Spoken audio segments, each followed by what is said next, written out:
Hola amigos, esta es la historia de El Coco. This is the story of El Coco. I'm leaving Mexico in a few weeks, so I wanted to try to do another horror tale passed down through the centuries of Latin Americans and Spanish. Of course, the older the generation, the more compelling the story. Now it is more of a tale to scare children, but still many believe it to be true.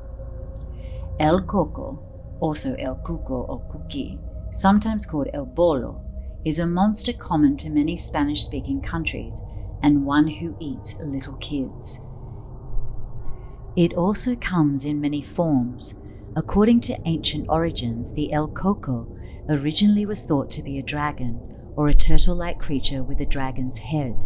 The El Coco many Latin American and Spanish cultures know is more like a boogeyman. It can take anyone or anything's shape and transform into it, including people and animals. The El Coco from Mexico is a beast that has red eyes and can hide anywhere in the shadows, scaring you when you least expect it. There is a rhyme that originated in the 17th century and has evolved over the years, but still retains its original meaning.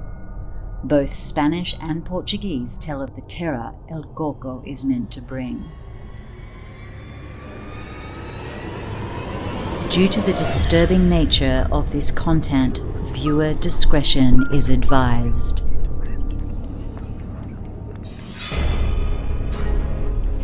If you like your stories full of intrigue, whodunit, and unexplained true horror, then you made it.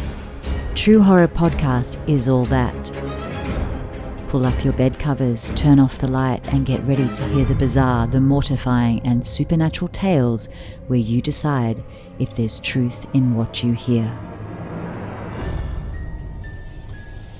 The Coco or Coca, also with many other variations, is a mythical ghost monster equivalent to the boogeyman and found in many Spanish and Portuguese countries.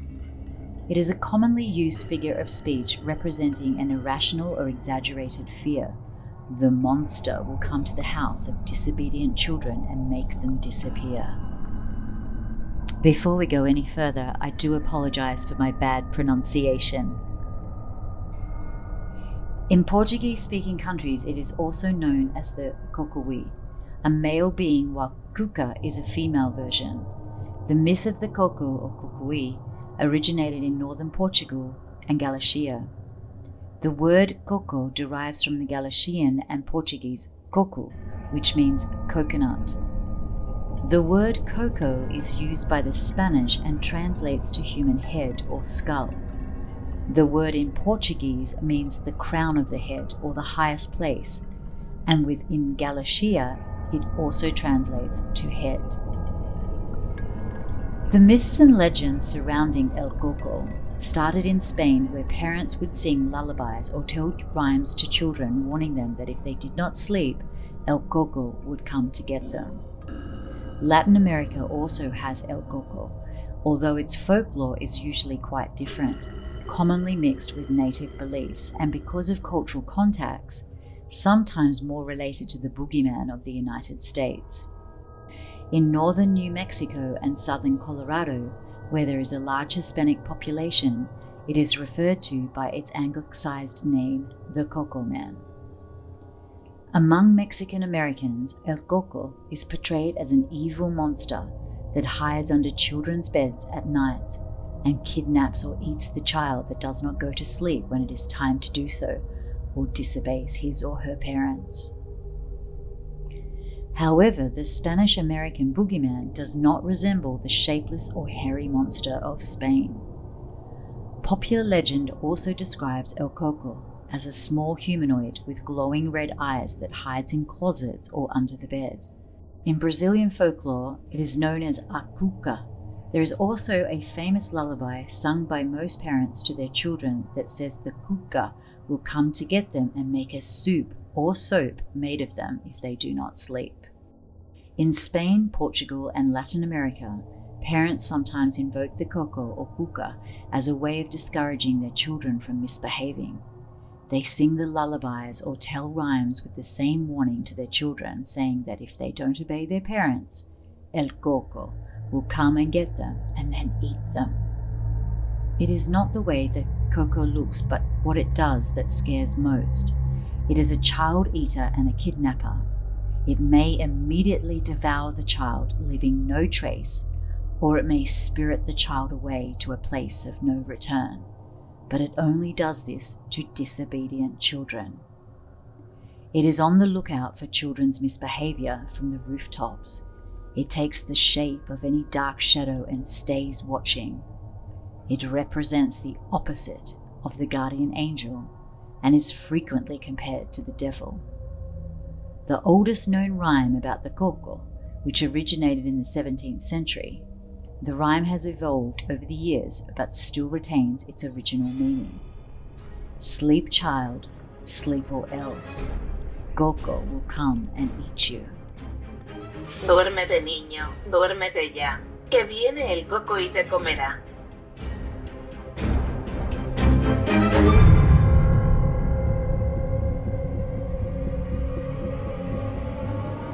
There is no general description of the Coco as far as facial or body descriptions, but it is stated that this shape-shifting being is extremely horrible to look at.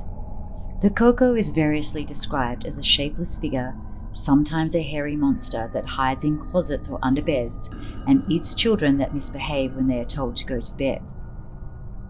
Coco is also the name of a female dragon who featured in various medieval stories. In Portugal, one still survives in folklore. She fights in some sort of medieval tournament with St. George during the Corpus Christi celebrations. She is called Santa Coca. If she defeats St. George by scaring the horse, there will be a bad year for the crops and famine. If the horse and St. George win by cutting off one of her ears and earring with her tongue, the crops will be fertile. Oddly enough, the peoples cheer for St. Coca. In Galicia, there are still 2 dragon cocas. The legend says that the dragon arrived from the sea and was devouring the young women of the village, until she was killed in combat by the young men of the city. The dragon shared the same name that was given in Portuguese and Spanish to the cog, a type of ship, and although used mainly for trade, it was also a war vessel common in medieval warfare and piracy raids on coastal villages.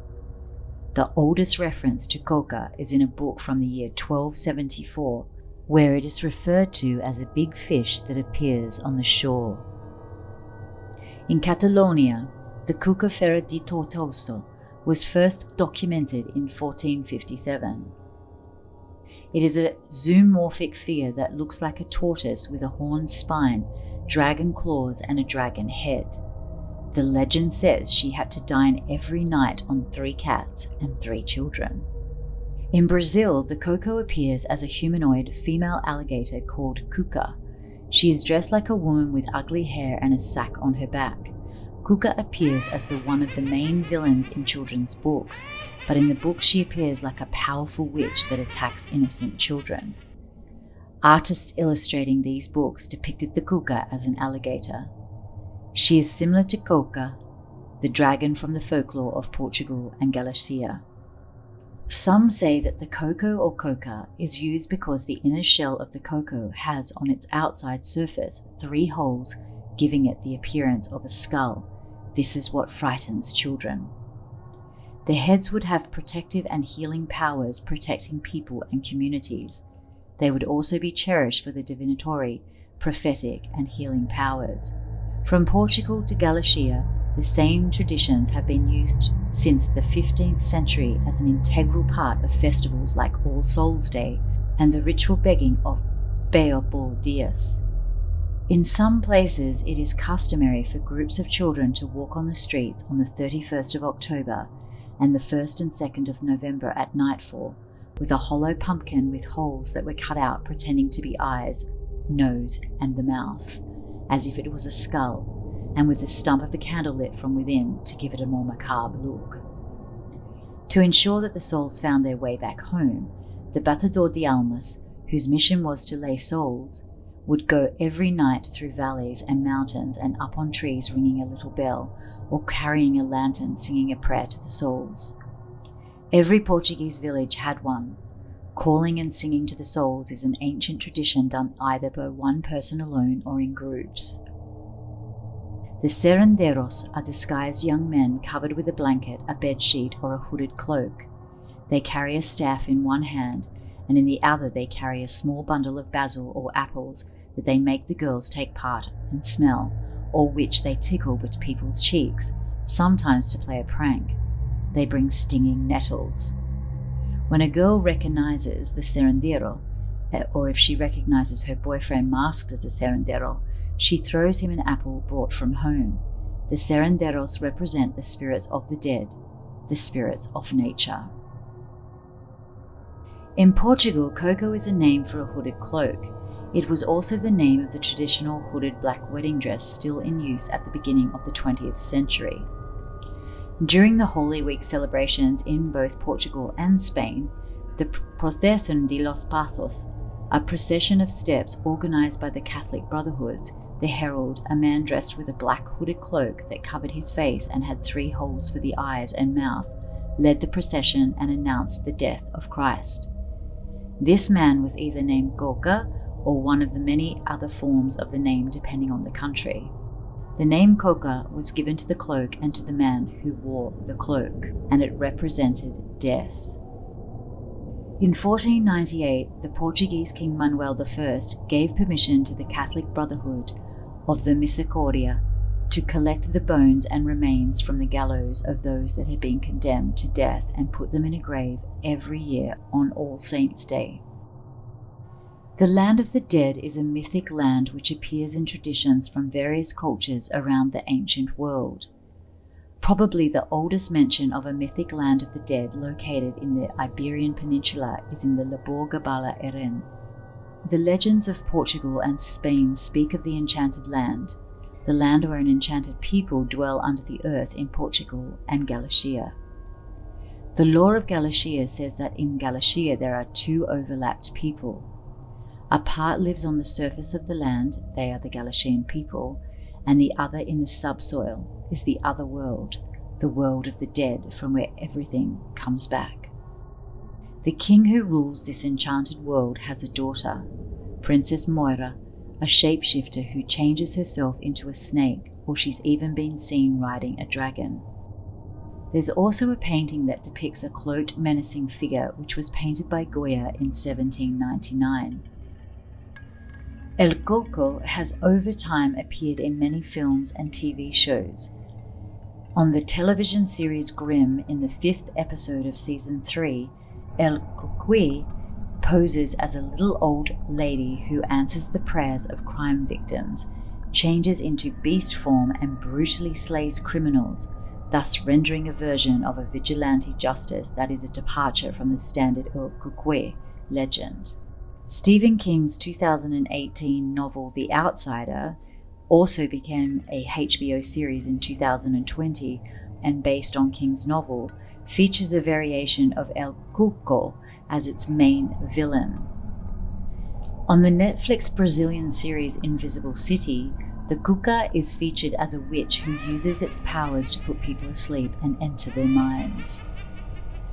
A wealthy family of Cucos appeared in Wizards of Waverly Place episode Alex Gives Up, their abilities including shape-shifting, in which they can change their face to a dark grey skull shape with large red eyes. Staying somewhat true to folklore, they enjoy scaring children. According to ancient origins, El Coco was first described in text by a Greek historian who was born in 90 BC. Siculus wrote that Iberian soldiers would take their enemies' heads and pierce them through spears as an offering to the El Coco, although he didn't call them that. Some say the El Coco comes from the word coconut, but not all historians agree whether or not that's true. There's definitely something to be said about horrifying heads. In Portugal, El Cuco or Coco is represented with a carved out pumpkin with a face and lit candle inside. Sound familiar? Going back to The Outsider by Stephen King that was turned into a TV show, investigator Holly Gibney, who suspects the thing that's out there killing children isn't human, is the one who looks into El Cuco and learns that it also feeds on little kids. But the outsider's version of El Cuco or El Coco has its own king flair. Its true form is described as being a body of worms that can take a person's DNA and transform into them. Somehow this is infinitely more scary than a dragon, pumpkinhead, or alligator lady.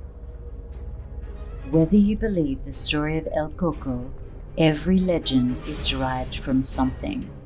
Still to this day, the story of El Coco is frightening children across the globe. You know what to do, that 5-star review, or you can swing by YouTube to comment and like.